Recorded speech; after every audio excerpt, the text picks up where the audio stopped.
Hello everyone, welcome to update by Aniket YouTube channel. दोस्तों, आज 15 जुलाई 2024 date है। आज ही से ये फॉर्म डेट ओपन हुई है। जी हाँ, बात कर रहा हूँ मैं इंडिया पोस्ट जीडीएस वैकेंसी की। जीडीएस पोस्ट की टोटल 44,000 से भी ज़्यादा ये वैकेंसी है।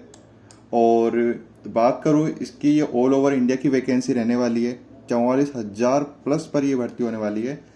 इस वीडियो के अंदर मैं form applying date, educational qualifications, age क्या होनी चाहिए आप लोगों की, क्या काम करना पड़ेगा अगर सिलेक्शन होता है तो, और सिलेक्शन प्रोसीजर क्या रहने वाला है, इस पर ये वीडियो बना रहा हूँ।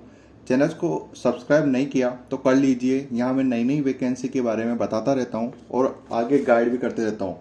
देखो, ये एक नोटिफिकेशन है जो कि ग्रामीण डाक सेवक का है, जीडीएस। और आपको पहले भी पता होगा कि ये पहले भी वैकेंसी आई थी और ये एक डायरेक्ट भर्ती रहने वाली है। आगे बताता हूँ मैं इसके बारे में।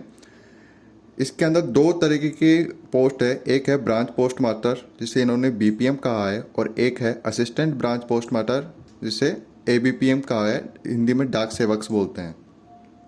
इसके अलावा ये इन्होंने यहाँ पे लिंक दिया है जो इनकी ऑफिशियल वेबसाइट का लिंक है।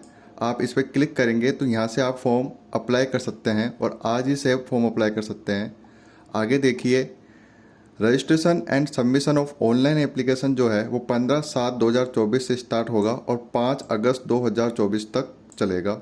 यानी कि 5 अगस्त 2024 के बाद आप ये फॉर्म नहीं भर सकते, तो आप पहले ही भर देना। अगर आपने कोई गलती कर दी फॉर्म अप्लाई करते टाइम, तो आपके लिए एक चांस और मिलेगा जो कि 6 अगस्त से 8 अगस्त के बीच रहेगा। उसमें आप सुधार कर सकते हैं। ठीक है, अब बात करते हैं अपन कि ये ब्रांच पोस्ट मास्टर को काम क्या करना पड़ेगा। क्योंकि जैसे कि मैंने बताया है कि इसके अंदर दो तरीके की वैकेंसी है, एक तो बीपीएम और एक एबीपीएम। ठीक है, ब्रांच पोस्ट मास्टर के लिए इन्होंने बता रखा है कि day to day postal operations of branch post office, यानी कि जो भी आपको पोस्ट ऑफिस अलॉट होगा उसके अंदर जो भी पोस्टल ऑपरेशंस होते हैं, जैसे कि स्टाम्प वगैरह, मोहर वगैरह लगाना, और भी जो आपके आला अधिकारी जो आपको ऑर्डर देंगे उसके हिसाब से आपको काम करना पड़ेगा। इन द सिंगल हैंडेड बीओज, यानी कि branch office, BPM have the overall responsibility, सारी रेस्पॉन्सिबिलिटी रहेगी आपके पास, जो कि आपके लिए टाइमिंगली, फंक्शनली ऑफ द ऑफिस और मेल डिलीवरी का काम रहेगा। इसके बाद अगर बात करें अपन असिस्टेंट ब्रांच पोस्ट मास्टर की, तो देखिए ये एबीपीएम कहा है इन्होंने। इसके अंदर इनका काम रहेगा सेल ऑफ स्टाम्प्स स्टेशनरी। बताया ना मैंने अभी आपको, स्टाम्प्स और स्टेशनरी को सेल करने का काम रहेगा। जैसे कि उसके अंदर जो भी मेल आते हैं पोस्ट ऑफिस के अंदर, उसके अलावा टेक्निकली काम रहेगा to assist BPM in postal operation in a manner as prescribed by the department from time to time. दूसरा है ये एबीपीएम में ऑल्सो भी required to do combined duties of the BPM. BPM की जो कंबाइंड ड्यूटीज है उसको भी ये टाइमली देखेंगे। और any other work assigned by supervisor superiors, यानी कि आपके अधिकारी या आपके सीनियर्स जो भी आपको बोलेंगे, एमओ, आईपीओ, एएसपीओ, एसपीओज और एसएसपीओज, ये काम करना पड़ेगा।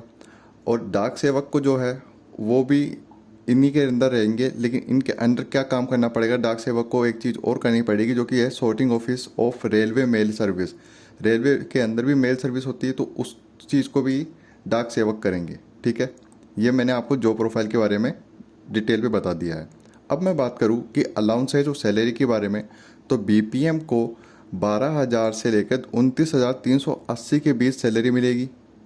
ठीक है, और एबीपीएम या डाक सेवक को 10,000 से 24,470 के बीच सैलरी मिलेगी। ठीक है, अब सैलरी के बारे में भी आपका क्लियर हो गया सब कुछ। यहाँ पे इन्होंने डिटेल में बता रखा है कि 3% क्या मिलेगा, क्या टीए मिलेगा, क्या डीए मिलेगा, क्या एचआरए मिलेगा। आप नोटिफिकेशन में देख सकते हो। बात करूँ अब एज लिमिट की, एज लिमिट 18 से 40 के बीच रखी गई है। और एज रिलैक्सेशन एसटी एससी वालों के लिए 5 साल, यानी कि 40 साल तक है तो आपको 45 साल तक के जो भी है एसटी एससी के अंदर वो सारे फॉर्म भर सकते हो। ओबीसी के अंदर 3 साल की छूट दी गई है, तो यानी कि 43 ईयर वाले ओबीसी कैटेगरी के अंदर फॉर्म भर सकते हैं। ईडब्ल्यूएस के अंदर नो रिलैक्सेशन, पीडब्ल्यूडी के अंदर 10 साल का, और पीडब्ल्यूडी प्लस ओबीसी हो तो 13 साल का, और इसी तरीके से पीडब्ल्यू प्लस एसटी एससी हो तो 15 साल का, 10 प्लस 5 15 साल। ठीक है। एजुकेशनल क्वालिफिकेशन की बात करूँ तो इसके अंदर सबसे कम एजुकेशनल क्वालिफिकेशन रखी गई है, वो है 10th पास। तो सभी 10th पास जो भी है वो इस फॉर्म को भर सकते हो।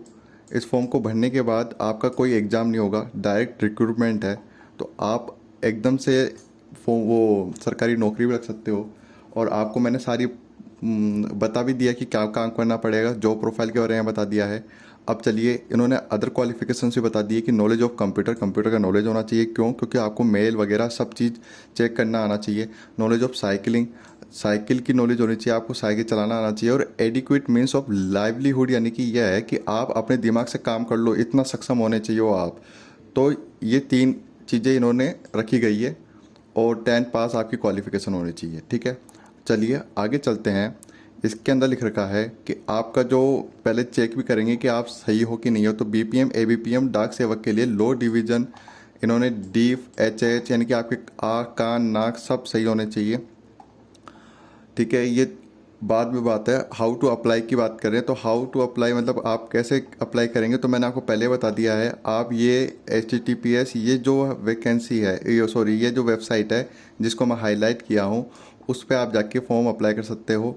सिलेक्शन क्राइटेरिया क्या रहने वाला है, सिलेक्शन क्राइटेरिया को पहले ही बता दिया मैंने कि the application will be short listed, यानी कि आपकी एप्लीकेशन को शॉर्ट लिस्टेड किया जाएगा of the basis of A system generated merit list. आपकी मेरिट लिस्ट बनेगी, जिसके भी 10th में परसेंटेज ज़्यादा है उनके लिए ये पहले सिलेक्शन करवा देंगे। ठीक है। चलो आगे चले। तो यहाँ पे लिख रखा है इन्होंने, the merit list will be prepared on the basis of marks obtained conversation with the 10th class के लिए। 10th क्लास में जितने ज़्यादा परसेंटेज आएंगे आपके लिए उतने पे मेरिट बन जाएगी। ठीक है। आगे चलिए। आगे इन्होंने बता रखा है कि इसके अंदर अगर आपका जब सिलेक्शन होता है तो फिजिकल वेरिफिकेशन ऑफ डॉक्यूमेंट, तब क्या आपको डॉक्यूमेंट रखने चाहिए। तो आपके पास जो इनमें से डॉक्यूमेंट नहीं है वो अभी से तैयार कर लो। बता देता हूँ मैं। पहले आपकी मार्कशीट, ये तो होगी आपके पास। आइडेंटिटी प्रूफ होना चाहिए आपका, कास्ट सर्टिफिकेट होना चाहिए अगर आप ST SC OBC या अदर कैटेगरी से भी बिलोंग करते हो। तो PWD सर्टिफिकेट होना चाहिए, जो PWD कैटेगरी से बिलोंग करते हैं, जिसके पास EWS हो, EWS, transgender certificate, date of birth proof, medical certificate होना चाहिए कोई से भी हॉस्पिटल डिस्पेंसरी से अलॉटेड, और उसके बाद और कोई डॉक्यूमेंट नहीं लगेगा आपका। ठीक है। चलिए आगे चले। इसके अंदर इन्होंने और क्या चीज़ बता रखी है, तो ऐसा कुछ मेरे को इम्पोर्टेंट लग नहीं रहा। अच्छा, तो दोस्तों इसके बारे में सिर्फ इतना ही बोलूँगा कि ये ऑल ओवर इंडिया वैकेंसी है, और इसमें आप सारे स्टेट के अंदर भी जितने भी डिस्ट्रिक्ट है सारे आप अप्लाई कर सकते हो। अपलोडिंग डॉक्यूमेंट बता देता हूँ मैं एक बार। रिसेंट फोटोग्राफ होने चाहिए और आपके सिग्नेचर अपलोड होंगे। ठीक है। और इसके अंदर और कुछ इंपॉर्टेंट है नहीं। ये देखिए यहाँ पे इन्होंने डिटेल में बता रखा है, आंध्र प्रदेश, असम, बिहार, छत्तीसगढ़, दिल्ली इसके अंदर। और इसके अंदर भी आपको क्या लैंग्वेज आनी चाहिए। मान लो आप महाराष्ट्र से बिलोंग करते हो तो आपको मराठी और साथ ही साथ कोंकणी भी आनी चाहिए। ठीक है। अगर मैं बात करूँ राजस्थान की, तो राजस्थान के अंदर आपको हिंदी आनी चाहिए। ये नहीं कि आपको सिर्फ इंग्लिश आती है या पंजाबी आती हो राजस्थान में कर रहे हो, ना, ऐसा नहीं होगा। अगर आप पंजाब से बिलोंग करते हो तो पंजाब में, आप ओडिशा से बिलोंग करते हो तो आप ओडिशा से ही फॉर्म भरना, मेरा तो ये कहना है। ठीक है। उसके बाद अगर आपने मेरे चैनल को सब्सक्राइब नहीं किया है तो आप सब्सक्राइब कर लो। मैं ऐसी वैकेंसी और लाते रहूँगा। और इसके अंदर में मैं बात करूँ कि कैसे फॉर्म भरना है, तो उसके लिए मैं वो अलग से वीडियो बना दूँगा। और तब तक के लिए जय हिंद।